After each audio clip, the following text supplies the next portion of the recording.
Today we're gonna make some delicious chocolate granola. It's also the perfect topping to sprinkle over your plain yogurt, and it's so good that it's hard to stop enjoying it as a snack. While my oven is preheating, I'm going to combine the oats, the flaxseed, the coconut, some chopped nuts in this large bowl. In a separate bowl, I'm going to add the cocoa, brown sugar, coconut oil, vanilla, a little maple syrup or honey, and now I just give this mixture a really good mix until it's nice and smooth.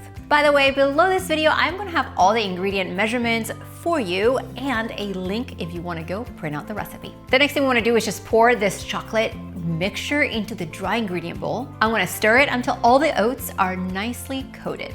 Now I'm going to spread the granola mixture on a baking sheet and bake it in the preheated oven for about 15 minutes, just making sure to keep an eye on it so the granola doesn't burn. Now once the granola is ready, I'm going to remove it from the oven and let it cool completely in the pan without stirring.